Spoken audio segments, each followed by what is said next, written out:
মুন্সিগঞ্জের গজারিয়ায় ভবেরচর ইউনিয়নের আবদুল্লাপুর গ্রামের দুটি পরিবারের স্বেচ্ছাচারিতায় রাস্তা নির্মাণের কাজ সম্পূর্ণ করতে না পারায় চরম ভোগান্তিতে পড়েছে শতাধিক পরিবার। বাধ্য হয়ে রাস্তা উন্মুক্ত করে দেওয়ার দাবিতে এলাকাবাসীকে সাথে নিয়ে মানববন্ধন ও বিক্ষোভ মিছিল করেছেন প্রয়াত জনপ্রিয় কন্টেন্ট ক্রিয়েটর কারিনা কায়সারের বাবা, সাবেক জাতীয় ফুটবলার কায়সার হামিদ ও মা লোপা কায়সার। মঙ্গলবার সকাল 11:30টায় ভবেরচর বাসস্ট্যান্ডের পেছনে আবদুল্লাপুর পুরান বাউশিয়া সড়কে এই মানববন্ধন অনুষ্ঠিত হয়।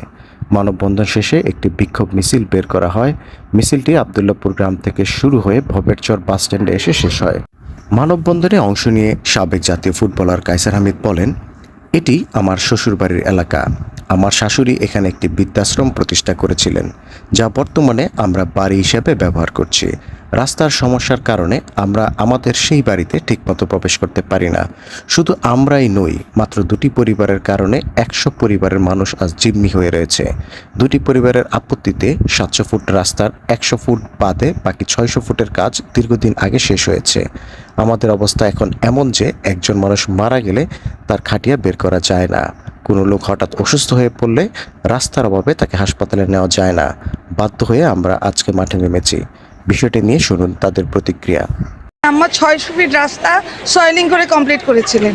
100 ফিটের যাদের জায়গা ছিল তারা কিছুতেই জায়গা দিচ্ছেন। আপনারা দেখতে পাচ্ছেন যে ওনারা খুবই অমানবিকভাবে খালি জায়গা রেখে এখানে বাউন্ডারি তুলে ফেলছেন। এদিকে একটা ছাউনি, ওদিকে একটা ছাউনি, একটা ডেড বডি যেতে পারবে না, একটা মুমূর্ষ রোগী যেতে পারবে না, একটা গাড়ি যেতে পারবে না, মানে কিছুই হবে না।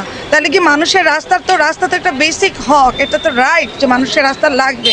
কোন দিক দিয়ে যাবে অনেকবার রিকোয়েস্ট করা হয়েছে, কিন্তু যতবার রিকোয়েস্ট করা হয় ততবার ওনারা বাউন্ডারি তুলেন। আপনারা দেখেন বাউন্ডারির পিছনে কিন্তু বাসা নাই, একদম খোলা জায়গা, অথচ ওনারা বাউন্ডারি দিয়ে এমনভাবে রাস্তাটাকে করে রেখেছে যে একটা মানুষ আরেকটা মানুষ ক্রস করতে পারে না।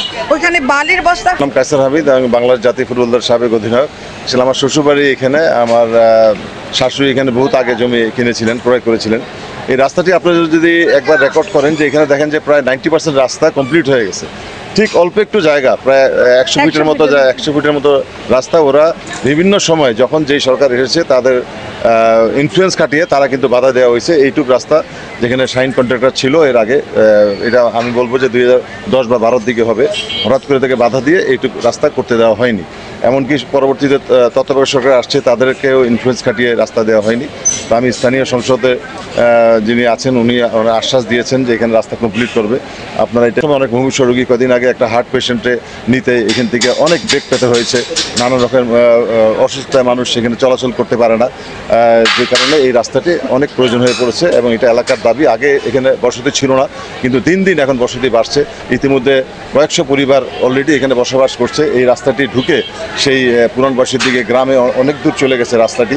এই রাস্তাটি আসলে এলাকাবাসীর দাবি।